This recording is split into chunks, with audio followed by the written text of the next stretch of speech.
That tank is an unauthorized alteration to the property's exterior profile. Mr. Davies, I'm ensuring compliance. The voice was as cold and sharp as the February wind biting at my face, a grating sound that scraped against the quiet dignity of our neighborhood. I stood there on my own lawn, my truck still running in the driveway behind me, staring at Karen Bishop, the self-appointed queen of the Willow Creek Estates Homeowners Association.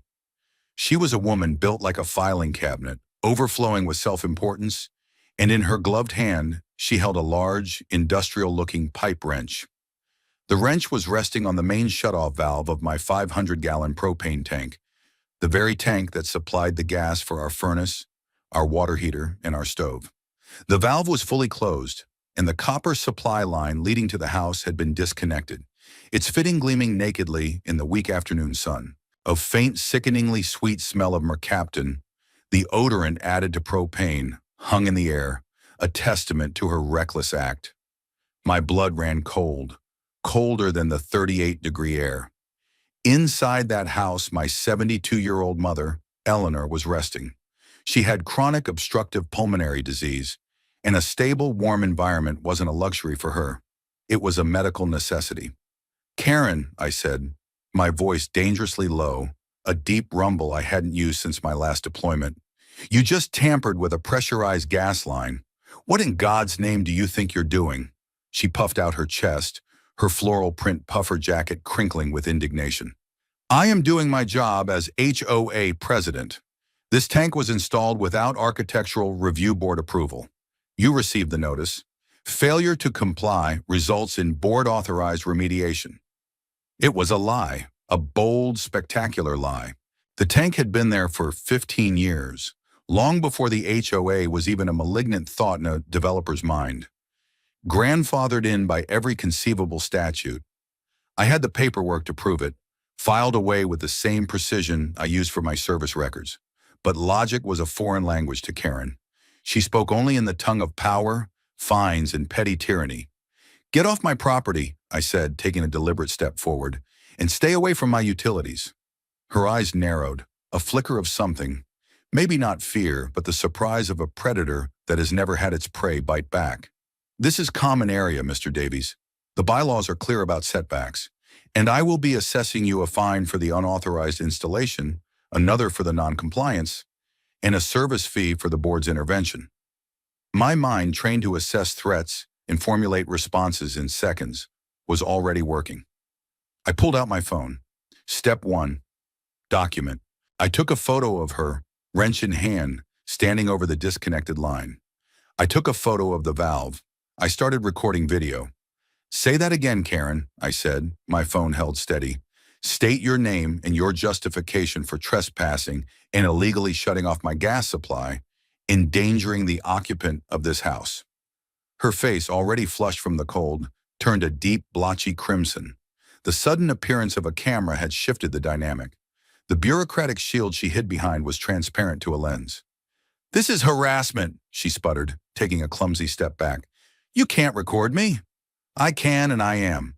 On my property where you are committing a crime." I took another step. The rage was a physical thing, a hot coil in my gut. But my hands were steady, my voice was level. Discipline, drilled into me over 20 years in the Army Corps of Engineers, held the line. You don't get angry, you get even. You don't yell, you document, you plan, and you execute. Karen Bishop had just declared war on the wrong soldier.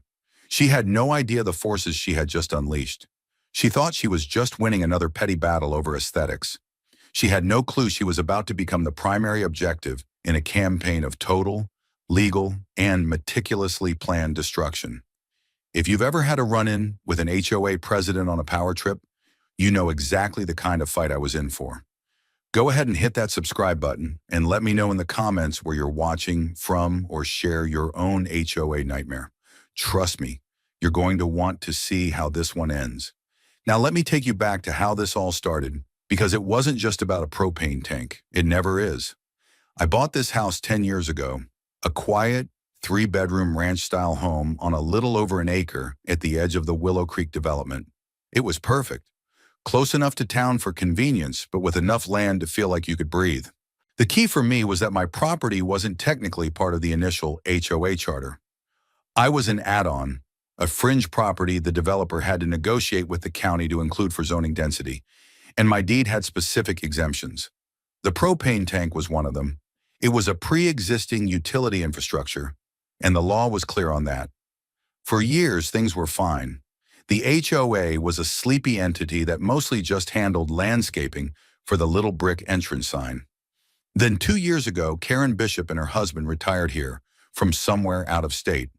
Within 6 months, she'd staged a coup during a sparsely attended annual meeting, got herself elected president, and transformed the HOA from a neighborhood committee into her own personal fiefdom. Karen saw the world not in terms of people and homes, but in violations and noncompliance. Her reign began with a trickle of notices. A neighbor's basketball hoop had to be stored out of sight. Another's garden shed was the wrong shade of beige. Then the trickle became a flood. She formed the Architectural Review Board and the Covenants Compliance Committee, appointing herself chairperson of both. She rewrote bylaws in secret, then claimed they'd been passed by a majority vote she couldn't quite produce the minutes for. She was a master of the procedural ambush. My first direct run-in was 6 months prior. My mother, Eleanor, had moved in with me after my father passed away. Her health was fragile, and getting up the single step from the garage into the house was becoming a challenge. I decided to build a simple, sturdy ramp, compliant with all ADA specifications. I'm a combat engineer by trade. I build bridges under fire. A wooden ramp was a weekend project.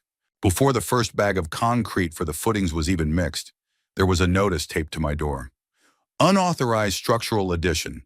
All work must cease pending architectural review. The application for review was 10 pages long and required blueprints, a materials list, a soil analysis report, and a non-refundable $200 application fee. For a ramp. I read the HOA covenants cover to cover.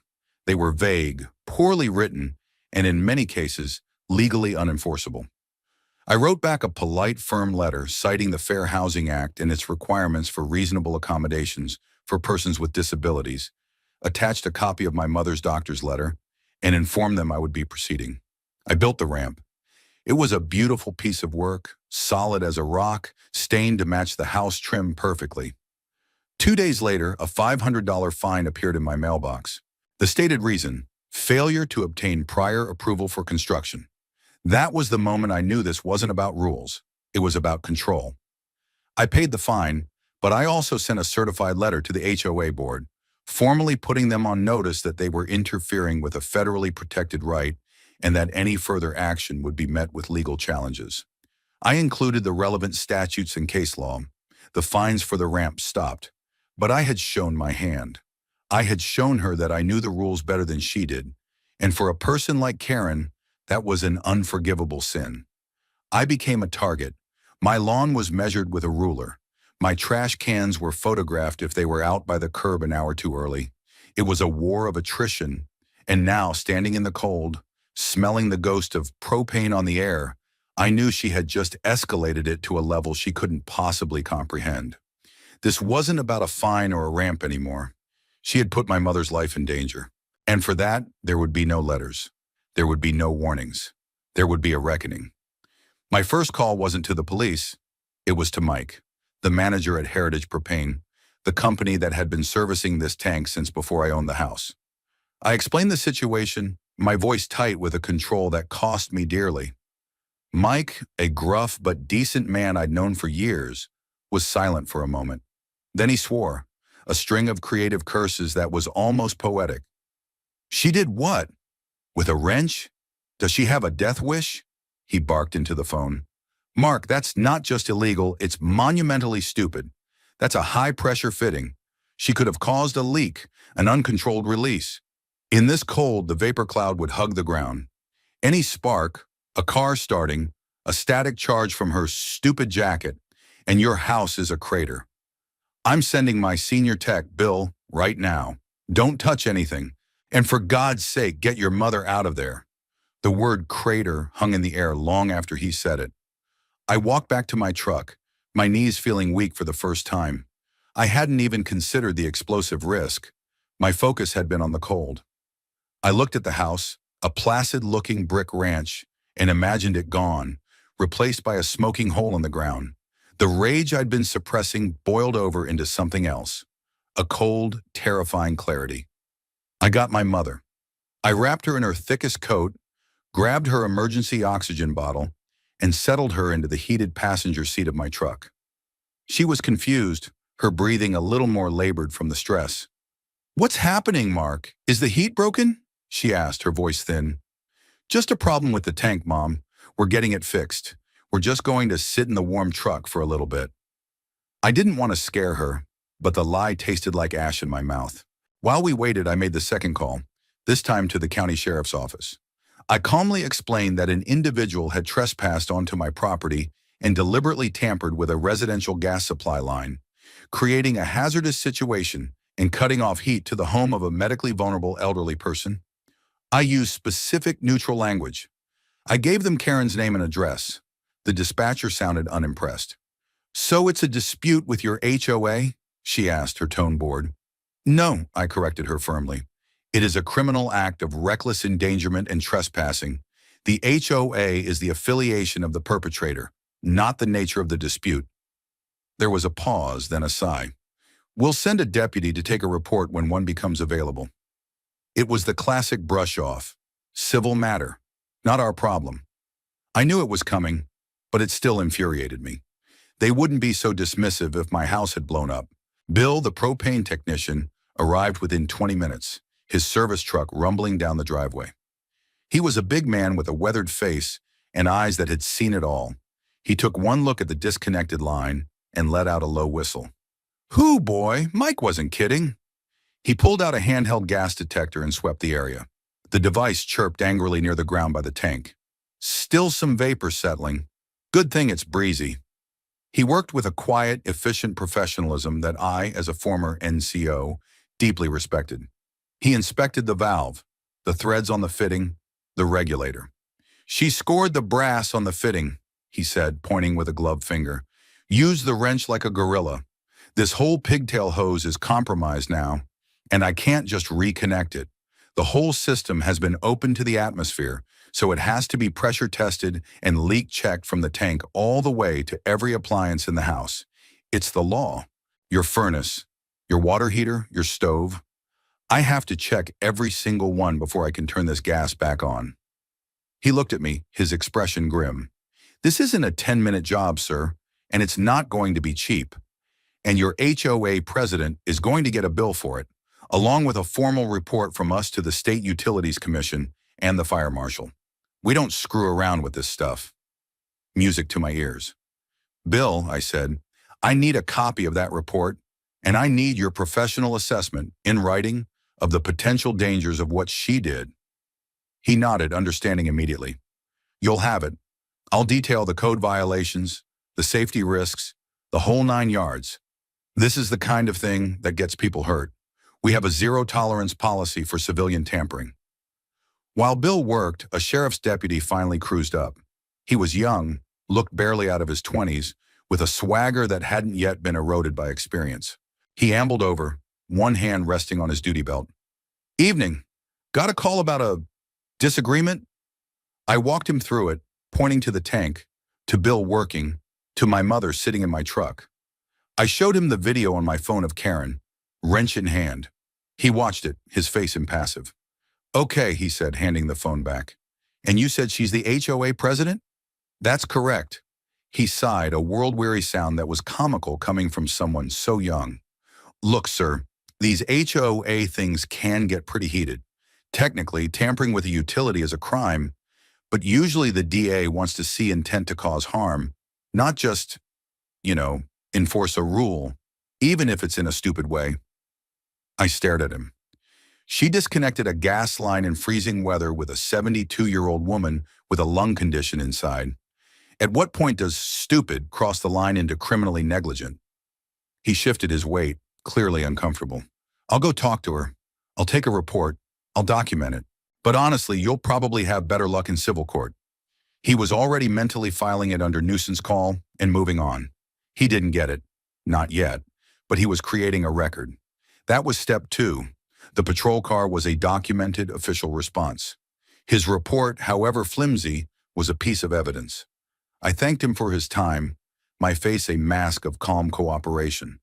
Inside, the campaign was taking shape. Karen thought she was fighting a homeowner. She was about to find out she was fighting an engineer. And engineers build things. In this case, I was going to build a cage of laws, regulations, and procedures so perfect and so strong that she would never ever get out of it. The next morning, the official salvo from Karen arrived. It was delivered by certified mail, a classic power move designed to intimidate. Taped to my front door was a bright red notice of violation, its text screaming in an aggressive bold font. Inside the envelope were 3 separate documents, each a masterpiece of bureaucratic malice. The first was a formal fine for $1,000 for an unapproved propane tank in violation of Aesthetic Guideline 14C. There was no Guideline 14C. I had the complete bylaws and the section on aesthetics stopped at 12. She had simply invented it. The second document was a $500 fine for failure to cure the violation within the specified time frame, citing a warning notice that I had supposedly received 30 days prior. This was another fabrication. The first I'd ever heard of this issue was when I found her standing on my lawn with a wrench. The notice was cleverly backdated, a petty forgery designed to create a paper trail of my non-compliance. The third document was the most audacious. It was an invoice for $300, labeled Board-Approved Remediation Service Fee. She was charging me for the service of her illegally tampering with my gas line. The sheer, unmitigated gall of it was almost breathtaking. It wasn't just an attack. It was a work of art, a triptych of fraudulent arrogance. I laid the documents out on my dining room table, which had now become my command center. Alongside them, I placed Bill's report from Heritage Propane. It was a thing of beauty, 4 pages of dense, technical prose that was utterly damning. It detailed the improper disconnection, the damage to the brass fitting, the potential for a catastrophic vapor cloud explosion, and cited 3 separate state and federal codes that had been violated. The final bill for the emergency call-out, the system purge, the pressure test, the new pigtail hose, and the full safety inspection came to $842.50. I then placed the police report number the young deputy had given me next to that. Finally, I added a new document, a letter from my mother's pulmonologist, which I had requested that morning. It starkly detailed her medical condition, her reliance on supplemental oxygen, and the critical importance of maintaining a consistent ambient temperature to prevent respiratory distress, pneumonia, or worse. The physician stated, in no uncertain terms, that a sudden loss of heat in winter constituted a direct and immediate threat to her health and life. The table was no longer a dining table. It was a battlefield map. Karen had launched her attack with paper. I would counter with a superior arsenal of facts, laws, and consequences. My first call was to Dave Miller, Colonel David Miller, retired, formerly of the Judge Advocate General's Corps. We had served together in Iraq a lifetime ago. I'd built bridges and FOBs. He'd navigated the labyrinth of military law that governed them. He was now in private practice, but he still had the sharp, analytical mind of a man who had prosecuted spies and defended soldiers. "Mark, you old dog," he boomed over the phone. "Don't tell me you've finally gotten yourself into enough trouble to need a lawyer." I laughed, the first genuine laugh in 2 days. "Worse, Dave, I've run afoul of an HOA." He groaned theatrically. "The 7th circle of hell. What did you do? Paint your mailbox the wrong shade of taupe?" "Slightly more than that," I said, and I laid out the entire story, from the ramp to the wrench. I walked him through the documents spread across my table. He listened patiently, the silence on his end punctuated only by the occasional soft grunt of a man processing information. When I finished, he was quiet for a long moment. "Mark," he said, his voice now devoid of its earlier humor, "this woman isn't just a power-drunk fool. She's a menace. Reckless endangerment is the low-hanging fruit here. Depending on the state statutes, you might be looking at assault on a vulnerable adult. And the paperwork, the backdated notices, the invented bylaws, that's fraud. That's wire fraud and mail fraud if she used email or the postal service to transmit them." The deputy who came out wasn't interested, I told him. He wanted to file it under neighbor dispute. "Of course he did," Dave said, a cynical edge to his voice. Deputies are trained for triage, not for complex litigation. They see a yelling match. They tell people to go to civil court. You can't go to the frontline troops with this. You need to go to their intelligence branch. You need to package this in a way that a detective and a prosecutor can't ignore. Over the next hour, he gave me a master class in weaponizing bureaucracy. He told me to start by paying the fraudulent fines. What? Why? I asked, stunned. Because it gives you standing as a financially damaged party, he explained. Pay it with a cashier's check. Write paid under protest in the memo line. It becomes Exhibit A. Then you're going to draft 3 letters. The first is to the HOA board, not just Karen, but every single member, sent via certified mail with return receipt requested.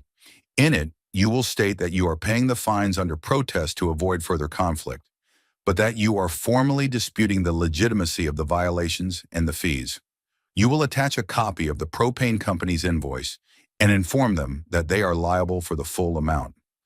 You will also inform them that their agent, Karen Bishop, committed a criminal act and that you have filed a police report. He continued, the second letter is to the HOA's insurance carrier. A quick search of your public documents should tell you who provides their directors and officers liability insurance. You will inform them that the HOA president has engaged in criminal activity that has resulted in property damage and has exposed the HOA to significant legal and financial liability. Insurance companies hate that. It puts the board on their radar in a big way.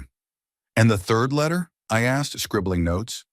The third, Dave said, a hint of grim satisfaction in his voice, is the beginning of your real offensive. It's a formal complaint, not to the sheriff's office, but to the economic crimes unit of the county prosecutor's office. You're going to frame this not as a simple endangerment case, but as a pattern of racketeering and fraud using the HOA as a vehicle. You'll detail the fabricated bylaws, the backdated notices, the fraudulent fees. The endangerment charge becomes the violent, overt act in a white-collar crime case. You're not just a victim of a crazy neighbor, Mark. You're the victim of a criminal enterprise. I looked at the papers on my table. He was right. It wasn't just one act. It was a system, a racket. Karen wasn't just a bully. She was a con artist with a puffer jacket. I can do that, I said, my voice hard. Good, Dave replied. Build your case like you're building a bridge, Mark.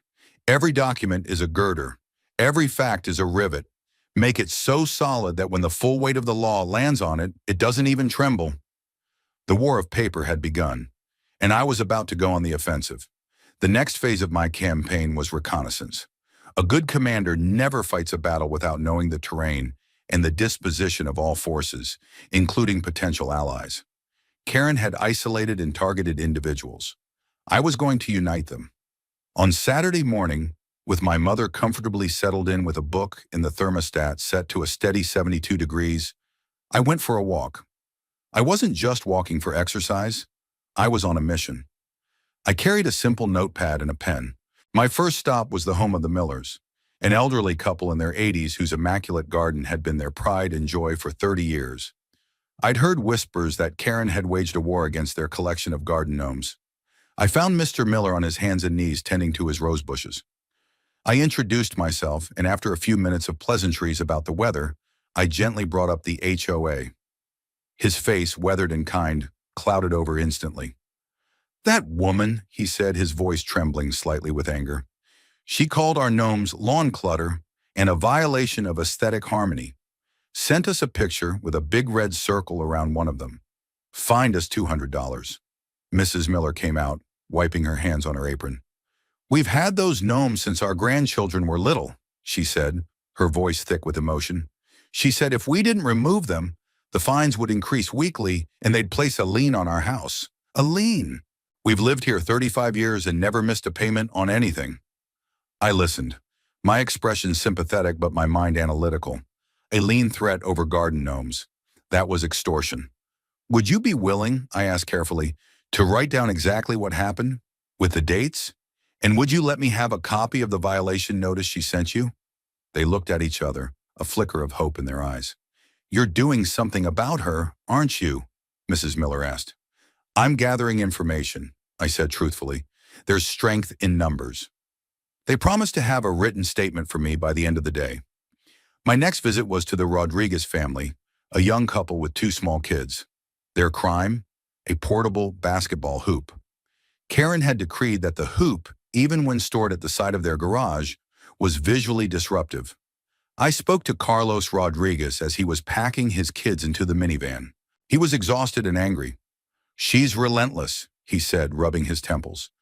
First it was a notice, then a fine, then a certified letter saying the hoop constitutes a nuisance attractive to non-residents. What does that even mean? We got a lawyer to send her a letter and she backed off, but it cost us $600. Now she fines us for leaving the garage door open for more than an hour. She literally times it. He showed me the latest notice on his phone. Garage door violation, $50. Again, I asked for a copy of the notice and a statement. Carlos was hesitant at first.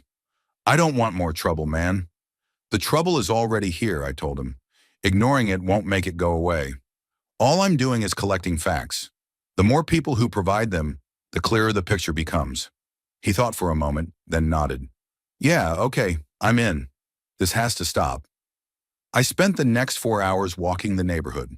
The stories were all variations on the same theme. A family with a playset in their backyard was fined because it was visible over the top of their 6-foot privacy fence. A woman was cited because the wreath on her door was for the wrong season. A man who parked his company's work van, a clean, new Ford Transit with no exterior lettering, in his own driveway overnight was threatened with daily fines and towing because it was a commercial vehicle. In every case, the pattern was the same: a minor, often fabricated infraction, followed by an immediate and disproportionate financial threat, wielded to enforce Karen's personal, arbitrary standard of suburban perfection. She wasn't enforcing the bylaws. She was using the bylaws as a bludgeon to terrorize residents into compliance with her whims. By the end of the day, I had 7 signed statements and copies of 15 different violation notices. I spread them out on my dining room table next to my own collection of documents. It was no longer just my battle. It was a mosaic of abuse, a clear and undeniable pattern of harassment, extortion, and fraud. That evening, I sat down at my computer and began to draft the letters Dave had outlined. The letter to the HOA board was professional, cold, and precise. I listed each of my own disputed fines, stated they were paid under protest, and attached the propane company's invoice, formally demanding reimbursement. I then referenced the other residents' issues, without naming names, establishing a pattern of arbitrary and capricious enforcement. I concluded by stating that the board's president, Karen Bishop, had committed acts of criminal trespass, reckless endangerment, and property damage, and that my attorney was reviewing the matter for further action.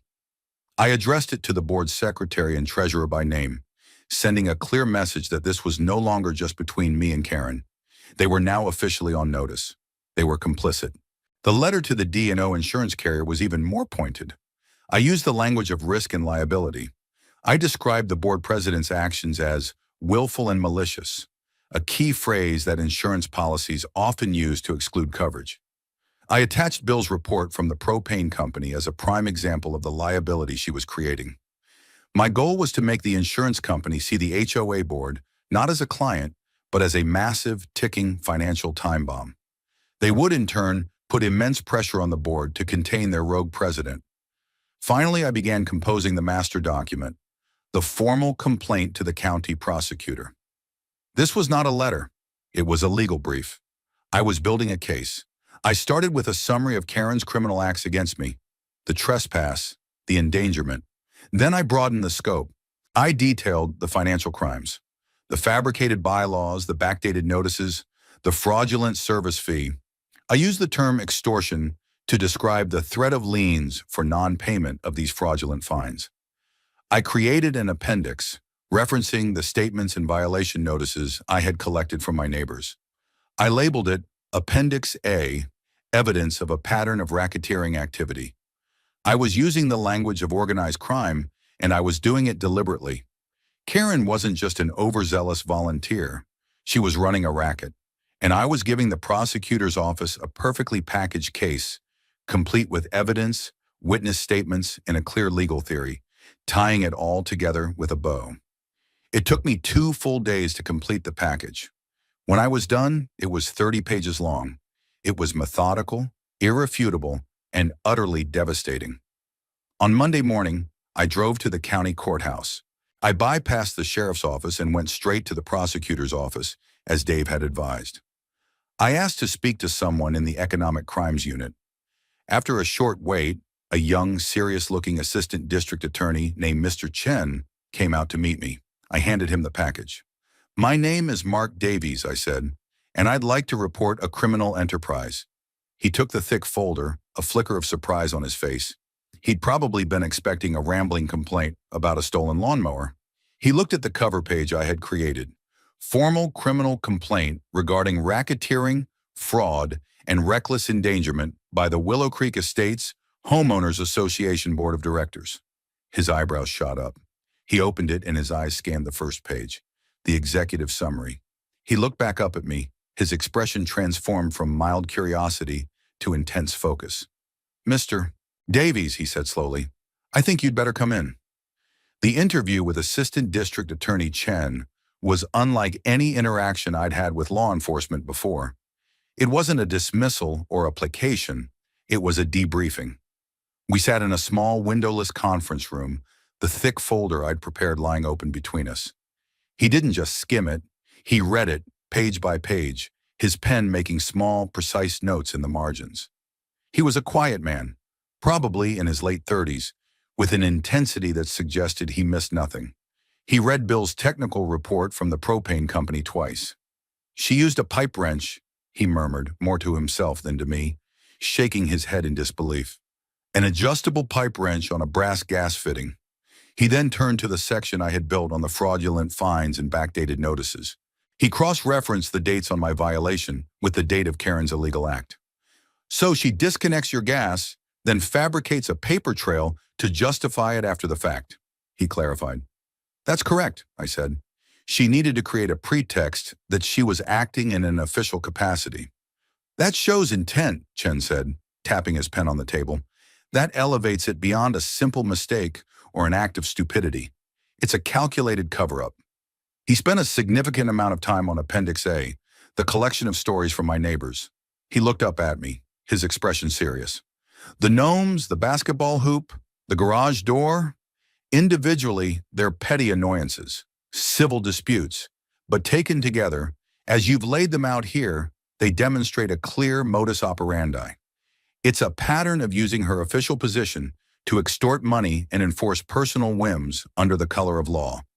It's exactly what you called it, a racket." The validation was powerful. For weeks I'd been operating on my own, fueled by controlled anger and strategic planning. To have a prosecutor see the same picture I saw, to use the same language, was a confirmation that my campaign was on the right track. "So what happens now?" I asked. "Now I take this to my boss, the district attorney," Chen said, closing the folder, "and I'm going to recommend we open a formal investigation. We'll assign a detective, someone from our white-collar unit, not a patrol officer, to verify your claims, re-interview you, your mother, the propane technician, and the other residents you've listed. We'll likely subpoena the HOA's financial records and their communications." He leaned forward, his eyes locking onto mine. "Mr. Davies, I want to be clear. This is no longer your personal fight. If we take this case, it becomes a case for the people of this county. You will be the primary witness, but the investigation will be in our hands. It may take time. It requires patience." "I was in the Army for 20 years, Mr. Chen," I replied. "I understand patience, and I understand the chain of command." He gave a slight, appreciative smile. "Good. One more thing. You sent these letters to the board in their insurance company? Certified mail. They were delivered this morning." "Excellent," he said. "You've put the entire board on notice, which pierces their veil of plausible deniability. And you've put their insurer on notice, which will create internal pressure. You've fought this on multiple fronts. Very thorough." I left the courthouse feeling a profound sense of shift. The burden was no longer solely on my shoulders. I had built the weapon, and now I had handed it to a professional who knew how to use it. A week later, I received a call. "Mr. Davies, my name is Detective Miller. No relation to your lawyer friend. Just a coincidence," a woman's voice said. crisp and businesslike. I'm with the County Sheriff's Department, assigned to the Economic Crimes Unit. I've been assigned your case. I'd like to schedule a time to come to your home to take a formal, recorded statement from you and your mother. Detective Miller was the polar opposite of the first deputy who had responded. She was in her late 40s, with sharp eyes and an air of no-nonsense competence. When she arrived, she didn't treat my home like a potential hassle. She treated it like a crime scene. She photographed the propane tank, the new fittings, the location of the valve. She measured the distance from the tank to the house. She took detailed notes. Her interview with me was meticulous. She went over every detail, every date, every document. Then she spoke with my mother. She was gentle and respectful, but her questions were pointed. Mrs. Davies, can you tell me how you felt when you realized the heat was off? My mother, a woman who rarely complained, looked at the detective and said, her voice quiet but firm, I was frightened. I know my breathing gets bad when I'm cold. I felt trapped. It felt cruel. Cruel. That was the word. It was the perfect word. Detective Miller's pen scratched across her notepad. Over the next 2 weeks, the ripples of the investigation spread through Willow Creek Estates. The detective interviewed the Millers about their gnomes, the Rodriguez family about their basketball hoop, and several other families I had identified. A quiet panic began to set in among the HOA board members. The treasurer, a timid accountant named George, called me one evening, his voice trembling. Mark, we got your letter, and now there's a detective calling us. What is this all about? Karen said you were just being difficult. George, I said calmly, Karen trespassed on my property and disconnected my gas line, endangering my mother. She then tried to charge me for it using fabricated bylaws. Did she mention that part in her summary? There was a stunned silence on the other end of the line. She said there was a leak and she had to shut it off for safety, he stammered. The lie was so brazen, so typical of her. She would twist reality into whatever shape served her at the moment.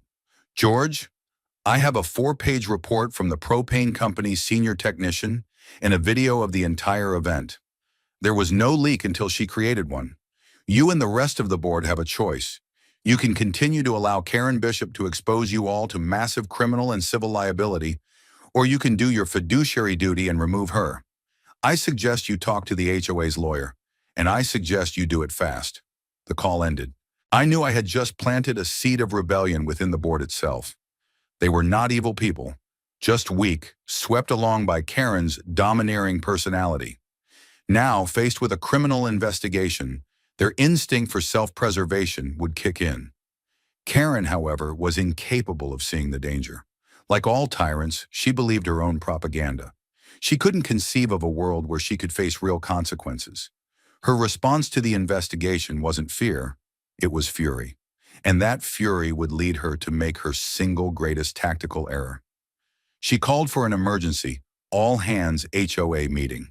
The stated purpose, according to the notice she posted in the community Facebook group, was to address the malicious and defamatory campaign being waged against our community's leadership and to reaffirm the board's authority to enforce our covenants. She was going to put me on trial in the court of public opinion. She had no idea I was about to do the same to her, but with one crucial difference, I was bringing receipts. The community clubhouse was packed. Karen had clearly intended for this to be an overwhelming show of force, a public shaming. She had her small cadre of loyalists in the front rows, a handful of residents who enjoyed the reflected power of being on her good side.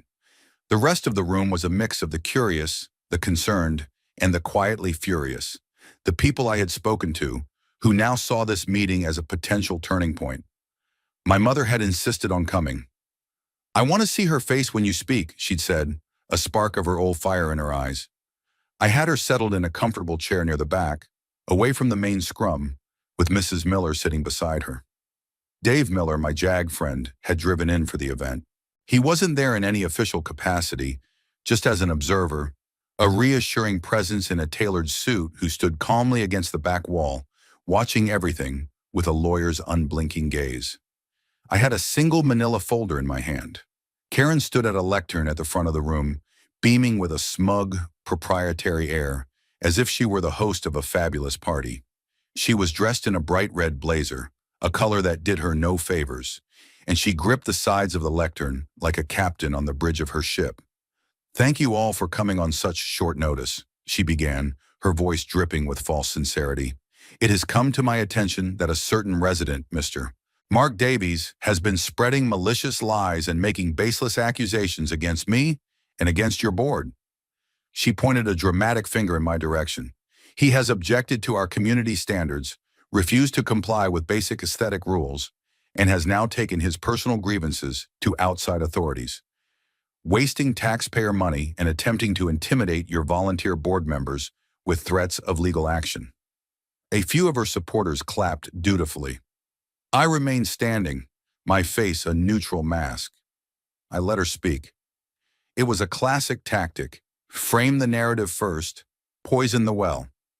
She went on for 10 minutes, painting me as a disgruntled troublemaker who wanted to tear down the lovely community she had worked so hard to protect. She talked about property values, harmony, and the importance of rules. She never once mentioned a propane tank, a wrench, or a 72-year-old woman left in the cold. She was building a fantasy, and her followers were nodding along. When she finally paused for breath, having worked herself into a state of righteous indignation, I spoke. My voice wasn't loud, but it was clear, and it carried through the suddenly silent room. "Will you be taking questions, Karen?" Her head snapped towards me, a flicker of annoyance in her eyes. She had expected me to shrink, not to challenge her. "This is not a debate, Mr. Davies. This is a statement from the board." "Actually," a new voice cut in, firm and authoritative. It was George, the treasurer, who stood up from his seat at the board table. His face was pale, but his voice was steady. "According to our bylaws, any member in good standing can address the board during a special meeting. Mark is a member in good standing. He has the floor." Karen shot him a look of pure venom. The mutiny had begun. Her own board was turning on her. I walked slowly to the front of the room, not to the lectern, but to a space in front of it, so I was speaking to my neighbors directly. I opened the manila folder. "Karen is right about one thing," I began, my voice calm and measured. "I did take my grievances to outside authorities. I'd like to tell you why." I held up the first document. It was a large, glossy photograph of my propane tank with the disconnected line. "This is my home's gas line. It was disconnected with a pipe wrench on the afternoon of February 17th by Karen Bishop. At the time, the temperature was 38 degrees, and my mother, who has a severe respiratory illness, was alone inside the house." A wave of murmurs swept through the room. People who had only heard vague rumors were now seeing the stark, physical evidence. I continued, my voice gaining strength. "Karen told you this is about aesthetic rules. Let's talk about the rules." I held up a copy of the HOA covenants. "I have read these bylaws, all 87 pages of them. There is no rule against propane tanks that were in place before the HOA was formed. There is no Aesthetic Guideline 14C as cited in the violation notice she sent me. I know this because the document ends on page 87 with Guideline 12. She invented a rule, then fined me $1,000 for breaking it." The murmurs grew louder. I saw people turning to look at Karen, whose face was becoming a rigid mask of fury. "She didn't just fine me," I went on, my voice like steel. "She backdated the notice to make it look like I had been warned, which is fraud. Then she had the audacity to send me a bill for $300 for the service of her coming onto my property and committing a crime." I then turned to the other residents. "And I'm not the only one. Mr. and Mrs. Miller, would you mind standing up?" The elderly couple stood, looking nervous but resolute. Karen threatened to put a lien on their home of 35 years. Why? Because she didn't like their garden gnomes. I looked at Carlos Rodriguez. "Carlos, stand up." Karen fined him because his garage door was open. She fined the Peterson family because their children's playset was visible over their fence. One by one, I called them out, not as victims, but as witnesses. With each name, the atmosphere in the room shifted, the tide of opinion turning visibly against the woman at the lectern. This was no longer my personal complaint. It was a class action of the soul. "This isn't about rules," I declared, my voice ringing through the clubhouse. "It's about abuse of power. It's about one person using the HOA as her own private kingdom to bully and extort her neighbors." I held up the final document. This is a 4-page report from a certified gas technician. It details how Karen's actions could have resulted in a catastrophic explosion. It calls what she did grossly negligent and a violation of state and federal law. That is why the county prosecutor's office has opened a criminal investigation into racketeering, fraud, and reckless endangerment. I paused, letting the words hang in the air. An investigation not into me, Karen, into you. The room erupted. Karen stood frozen, her face ashen. Her supporters looked confused. Their applause from minutes ago now a distant, foolish memory. She tried to speak, to regain control, but her voice was drowned out by the angry questions being hurled at her from all corners of the room. Is that true, Karen? Did you really disconnect his gas? What about the gnomes? You told us they agreed to remove them. Where did the money from those fines go? Dave caught my eye from the back of the room and gave me a slow, deliberate nod. It was over. She had walked into her own trap. I had simply held the door open for her. As the meeting descended into chaos, with the other board members trying desperately to restore order, I walked back to my mother. She took my hand, her grip surprisingly strong. I knew you could do it, Mark, she whispered, her eyes shining with pride. You were always a good soldier. I looked at Karen, now surrounded by angry homeowners, her reign collapsing in real time. She wasn't a queen on a throne anymore. She was just a bully in a red blazer who had finally run out of people to push around. The public execution was complete. The legal one was about to begin. The fallout from the HOA meeting was swift and decisive. The video of my presentation, recorded on a neighbor's phone, spread through the community's social media pages like wildfire. Karen's carefully constructed narrative of a lone troublemaker was shattered, replaced by the undeniable truth of her systematic abuse. The next day, the remaining 3 members of the HOA board held an emergency session without her. George, the treasurer, called me afterwards. We've suspended her presidency and all committee duties, pending the outcome of the criminal investigation, he said, his voice a mixture of relief and exhaustion. The board has voted to retain outside counsel to review all of her actions over the past 2 years. We're also rescinding all fines issued under her authority that can't be directly tied to a clear, pre-existing bylaw. What about my fines, I asked, and the bill from the propane company? We're cutting a check for the full amount of the fines you paid, plus the $842.50 for the propane technician this afternoon, he said quickly. Consider it a down payment on our apology. It was a total capitulation. The board, terrified of the legal storm I had unleashed, was in full damage control mode. Their instinct for self-preservation had finally overwhelmed their fear of Karen. 2 days later, the real hammer fell. I was in my workshop cleaning my tools when I saw the flashing lights through the window. 2 county sheriff's vehicles pulled up, not to my house, but to Karen's, directly across the street.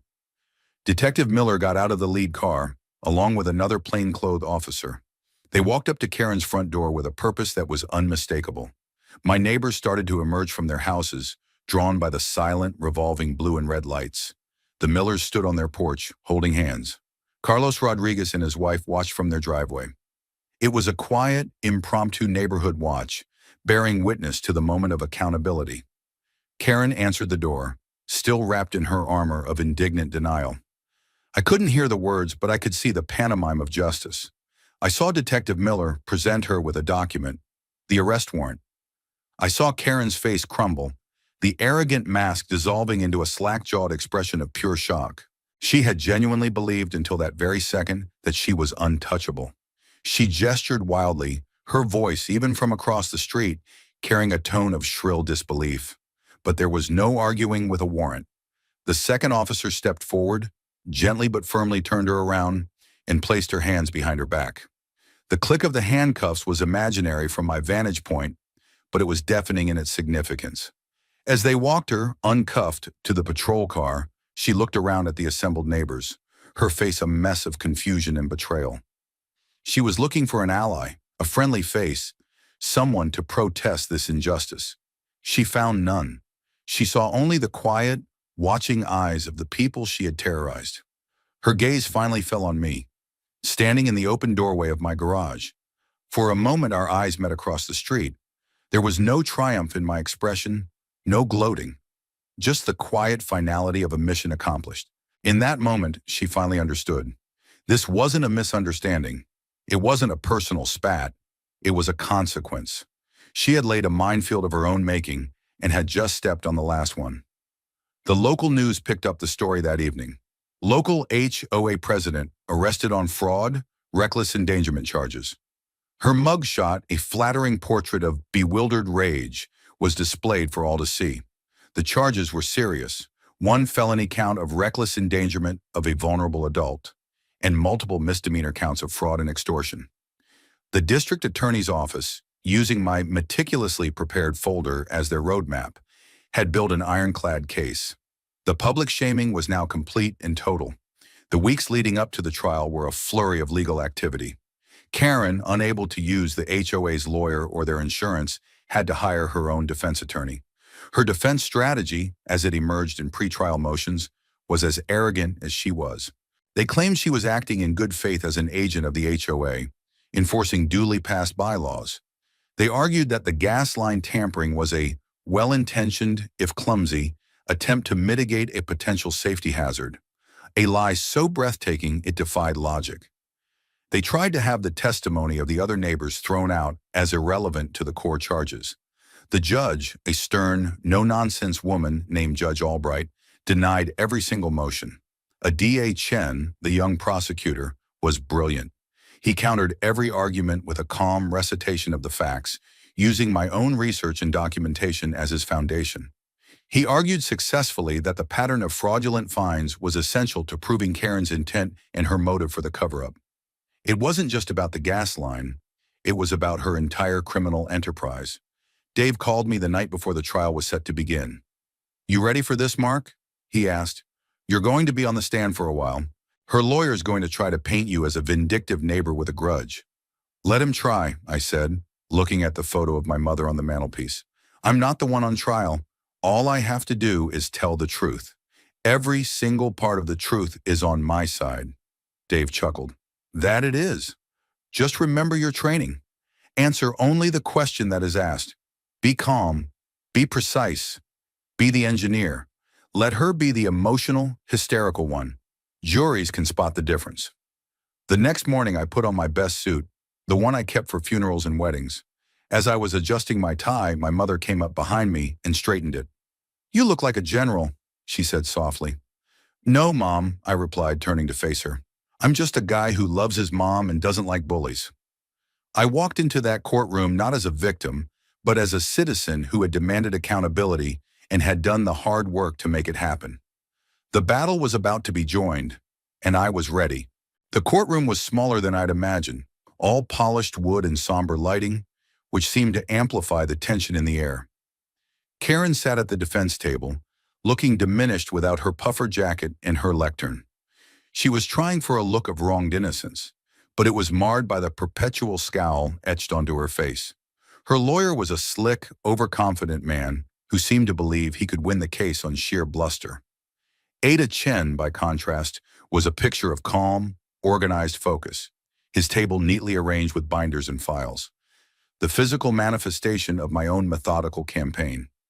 My testimony was the centerpiece of the prosecution's case. Chen led me through the events of that February afternoon with quiet precision. He had me identify the photos I'd taken, the video of Karen with the wrench. He had me read aloud the fraudulent violation notices. He had me explain in simple terms the impact of losing heat on my mother's health. I spoke clearly and factually, avoiding emotion, just as Dave had advised. I was the engineer, presenting data. Then came the cross-examination. Karen's lawyer, Mr. Sloan, swaggered up to the witness stand. "Mr. Davies," he began, his voice oozing condescension, "isn't it true that you have a history of conflict with the HOA? That you built an illegal ramp without approval?" "I built an ADA-compliant ramp as a reasonable accommodation for my disabled mother, as required by the Fair Housing Act," I replied calmly. "I notified the board, as required." "But you were fined, weren't you?" "Yes. A fine I believe was levied illegally, but I paid it to de-escalate the situation." Sloan paced back and forth. So you were angry with Ms. Bishop, weren't you? You held a grudge. This whole affair is just payback, isn't it? No, sir, I said, looking directly at the jury. This is about the fact that your client came onto my property and disconnected a pressurized gas line, risking an explosion and endangering the life of my mother. My feelings are irrelevant. He tried to trip me up on the details of the bylaws, on the timeline, on my conversations with my neighbors. But I knew the material better than he did. I had written the script. Every question he asked just gave me another opportunity to state the facts. He asked if I was an expert on propane safety. No, I said, but Bill Jensen is. Bill, the propane technician, was the next witness. In his plain-spoken professional way, he explained to the jury the immense danger of Karen's actions. He described the properties of propane vapor, how it's heavier than air, how it can accumulate and be ignited by a simple spark. In my 25 years in this business, he said, his voice grave, this is one of the most reckless acts by a civilian I have ever seen. We're lucky we're not here discussing a fatality. Next, my mother's pulmonologist took the stand. He was a distinguished, gray-haired man who explained COPD in clear, understandable terms. He described how a cold environment causes bronchial passages to constrict, making it incredibly difficult to breathe. For a patient like Eleanor Davies, he stated, a sudden, prolonged loss of heat isn't an inconvenience. It's a medical emergency that can lead to pneumonia, respiratory failure, and death. Ada Chen's masterstroke, however, was calling George, the HOA treasurer, to the stand. George was a nervous wreck, but he told the truth. Chen had him identify the HOA's actual registered bylaws. Mr. Harrison, can you show the jury where Aesthetic Guideline 14.C is in this document? George flipped through the pages. It isn't here. And can you show the jury the minutes from any meeting where the board voted to authorize Ms. Bishop to physically remove or disable a resident's utility services? There are no such minutes. We would never authorize that. Finally, Chen asked him about the conversation he'd had with Karen after the incident. What did Ms. Bishop tell you had happened? George swallowed hard, avoiding Karen's glare. She said she had found a gas leak and had to shut it off as an emergency safety measure. The lie, exposed in open court under oath, was devastating. It proved her intent to deceive her own board, to create a false narrative to cover her criminal actions. The defense was a disaster.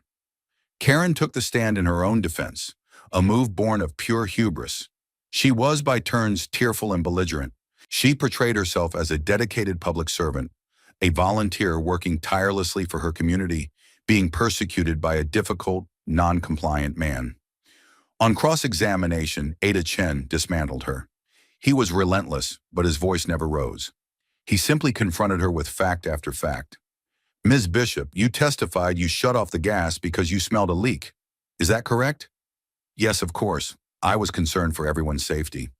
Then why, in this video taken by Mr. Davies just moments later, did you tell him you were shutting it off because the tank was an unauthorized alteration? He played the video for the jury. Her own words, her own voice echoed through the silent courtroom, directly contradicting her sworn testimony. She stammered, her face turning a blotchy red. I was flustered. He was harassing me. So you lied, Ms. Bishop, either to Mr. Davies then or to this court now. Which is it? She had no answer.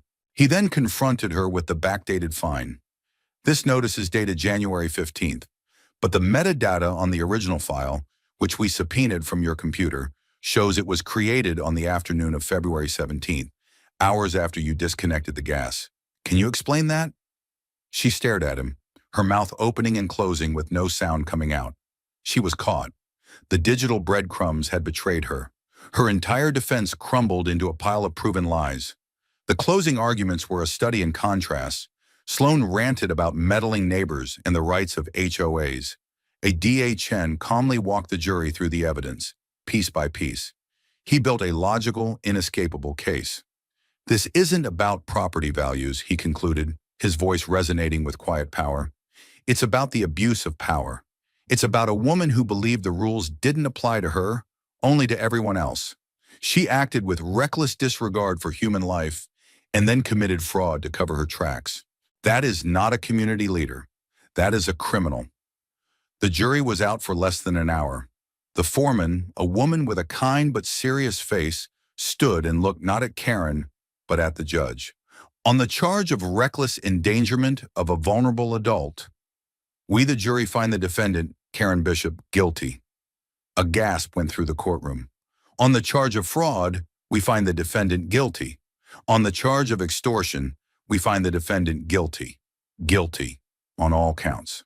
Karen slumped in her chair as if her strings had been cut. The armor of her arrogance was gone, leaving only a frightened, defeated woman. Judge Albright set a sentencing date for 2 weeks later, and Karen was taken into custody, her bail revoked due to the nature of the conviction. As I walked out of the courtroom, the Millers and the Rodriguez family and a half-dozen other neighbors I now knew by name were waiting in the hall. There were no cheers, no celebration, just quiet nods of respect and a few hands on my shoulder. We had faced the bully together, and the system, slow and ponderous as it was, had worked. Justice had been served. 2 weeks later, we were back in the same courtroom for Karen's sentencing. The atmosphere was different now, stripped of the tension of the trial. All that remained was the final, grim accounting. Karen was brought in wearing a standard-issue orange jumpsuit, a stark contrast to the power blazers and floral prints she used to favor. She looked smaller, depleted, the fight completely gone out of her. Her lawyer made a pathetic plea for leniency, painting her as a misguided, overzealous volunteer who had already suffered enough public humiliation. He asked for probation, community service. Then Judge Albright gave ADHN the opportunity to speak. He stood, but he didn't address the judge. He turned slightly and looked at me, at my mother sitting in the front row, and at the other former residents of Willow Creek who had come to see this through to the end. Your Honor, Chen began, probation is for people who make a mistake. Community service is for people who have shown remorse. Karen Bishop has done neither. Her actions were not a mistake. They were a deliberate, calculated pattern of abuse culminating in an act that could have killed someone. Her testimony was not remorseful. It was a series of self-serving lies, compounding her crimes with perjury. He continued, his voice steady and strong. She did not just endanger Mrs. Davies. She poisoned a community. She used her position of trust to harass the elderly, to intimidate families, and to extort money from her neighbors.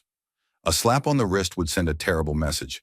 That this kind of petty tyranny is acceptable, that power without accountability is the norm.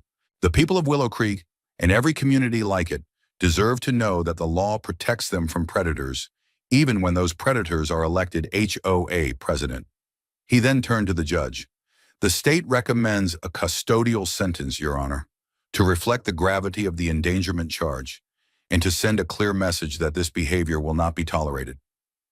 Judge Albright listened, her face unreadable.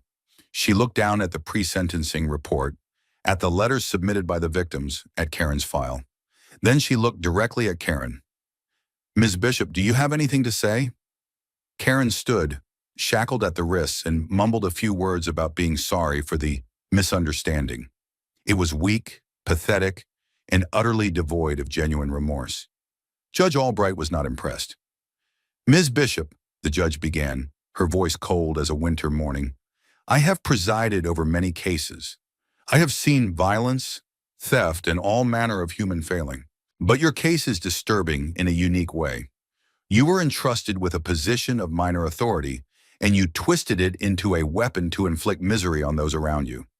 You preyed on the vulnerable, you lied under oath, and you seem to have absolutely no comprehension of the harm you have caused. She paused, letting the words sink in. You didn't just disconnect a gas line, you disconnected yourself from the community of decent, law-abiding people. Your crime was not one of passion or desperation, it was a crime of arrogance. And arrogance is a debt that the justice system eventually collects. For the felony count of reckless endangerment of a vulnerable adult, I sentence you to 2 years in the state correctional facility with a mandatory minimum of 1 year to be served. For the counts of fraud and extortion, I sentence you to 6 months for each, to be served concurrently with the primary sentence. This is not probation. You will be incarcerated. A sharp, strangled sob escaped Karen's lips. It was the sound of ultimate, irreversible consequence. The sentence was harsher than any of us had expected. The prosecutor hadn't just gone easy. He had demanded and received real justice. As the bailiffs led her away, her reign was officially, finally over. The following week, the HOA board called another community meeting. This time, the atmosphere was one of relief and rebuilding. George, the acting president, announced that the board had formally accepted Karen's resignation. He also announced that their review had uncovered significant financial irregularities in the committees Karen had controlled. Funds from her fraudulent fines had been moved into a separate account she alone had access to, ostensibly for community beautification projects that never materialized. The criminal case had now spawned a financial one. They needed a new president, someone to clean up the mess and restore trust. Someone methodical, fair, and respected. To my complete surprise, Mrs. Miller stood up and nominated me. The nomination was seconded by Carlos Rodriguez. Before I could even process it, the vote was called. It was unanimous. I was, somewhat reluctantly, the new HOA president of Willow Creek Estates. My first act was to call a motion to dissolve the Architectural Review Board in the Covenants Compliance Committee, folding their legitimate functions back into the main board to be handled with transparency. The motion passed unanimously. My second act was to propose a complete, top-to-bottom review and simplification of the bylaws, to be conducted by a committee of residents, with the goal of eliminating any rule that was vague, subjective, or served no real purpose for safety or property value. That too passed unanimously. The work was just beginning, but the war was over. A few weeks later, on a warm spring afternoon, I was in my backyard with my mother. She was sitting in a comfortable chair on the patio, a blanket over her lap, her breathing easy and regular. I was staining the ADA-compliant ramp I had built, giving it a fresh coat for the new season. The propane tank sat quietly in its place, no longer a symbol of conflict, but just a piece of utility equipment doing its job. I had built a simple, tasteful lattice screen around it, compliant with all fire codes, which also happened to be the perfect trellis for the climbing roses my mother wanted to plant. It was peaceful. The air was clean. The sounds from the neighborhood were of kids laughing and lawnmowers humming in the distance, not of arguments or anger. My phone buzzed. It was a text from Dave. It was a link to a news article. Disgraced former HOA president ordered to pay over $50,000 in restitution to victimized residents. The financial chapter was now closing as well. I showed the phone to my mother. She read the headline, and a slow, satisfied smile spread across her face. "Good," she said simply. "Bullies should always have to pay." I smiled back, put the phone away, and went back to my work. The house was safe. My mother was healthy. The community was healing. I had been drawn into a fight I never wanted, but by applying the principles I learned in a lifetime of service, discipline, strategy, and an unwavering commitment to seeing a mission through, I had not only won, but had helped restore a small piece of the world to a state of fairness and order. The sun was warm on my back, and for the first time in a long time, everything felt right.